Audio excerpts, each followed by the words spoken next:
Hi there, part B. It's actually been a couple of hours. I've been puttering around my house.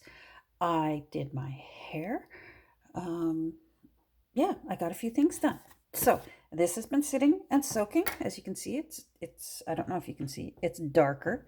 You can see little bubbles, and I can never predict why or whatever, the wherefore and why of why sometimes I get big bubbles, sometimes I get little bubbles. But this is what it is. Now, this is what I do next. So, what I do next is I find my, let me move over. I find my paper towel that I put in there and I lift up and I just pull it to the far end of my pan here. So, I've got lots of room over on this side. Then I pick up my pan and I'm going to move this over so you can watch. Here's my jug. I pick up my pan and I pour all the tea out. And I just pour it back in the jug because I can use that tea again. And the tea itself, the jug, might start looking cloudy. I don't know the scientific reason for that. I suspect it's just paper fibers that are clouding, that there's still papery, powdery, just bits of paper. And that it clouds the water. It certainly does not interfere with this tea being usable again and again and again. You could just keep doing tea all day. Now, because this is inexpensive tea, you see this residue here. I don't particularly like it. So just very gently, because I still don't want to disturb those bubbles. There's still bubbles in there. I will usually just take my fingers and just blend that back in. That just adds to and it'll dissipate itself out. There we go. Hold on. All right, so now this is the next step that I do is I start draining these. These papers are sopping wet.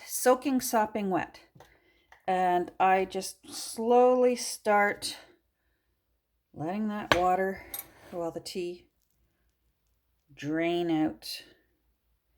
If I tried to hang these papers up right now, they're too wet. They would tear right off of the rack. They probably would even try and tear as I try and split them apart. As you can see here, if I went in here and just tried to find them and pull them apart, you can literally just tear the paper and it'll stretch the paper. What I have found over the years is, let me go, where did it go? Ah, there it is. I just find something heavy. So for me, it's my salt jar. And I prop this up on its side and I give it a good tilt. I've got this at a good 4-inch height. And I have it leaning against this, something heavy, because it'll try and slip out. And just let that tea start filling, and it will.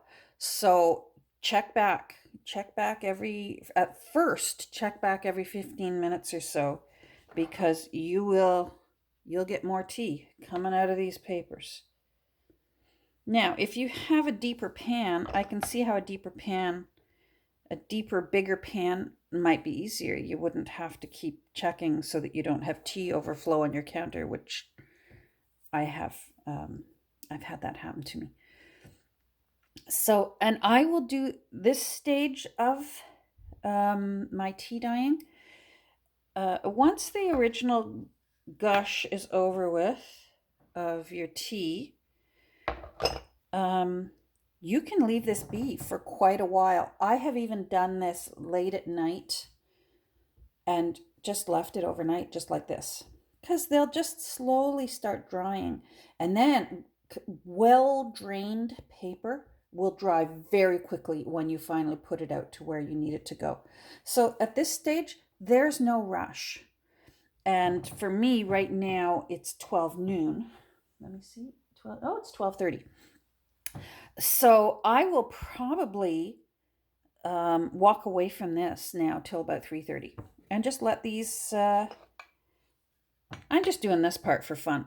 These are probably fine now. The draining, the drip off. Yeah, I will probably walk away till about 3:30. So it seems to me I misjudged, and there are going to be there are going to be several episodes today. So I'm going to walk away from this, and hopefully, when I start pulling these apart, we can take a look at whatever bubbles that we made.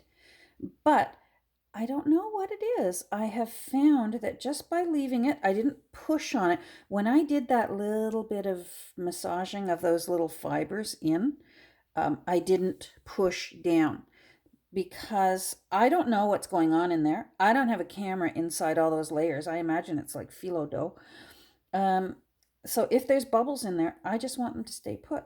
And if not, well, we'll see. But I suspect that the tea is still staining and dyeing wherever it's staining and dyeing. Yeah, so this is going to, I'm going to leave this be. I'm going to walk away from it, so don't be panicking. That's good now. That's a good amount of draining. I can safely walk away from this for an hour or so and not come back to check on it and not have to worry about tea going all over my counter. This is a stage where maybe I'd get another pan going and I would just use some more of this tea, or else I'll use this tea tomorrow and I'll tea dye 20 more sheets of paper tomorrow. All right, there will be one more episode because we're going to peel these papers apart and take a look and see what bubbles we made. So watch out for part C. It should be right after this one. See you then. Bye.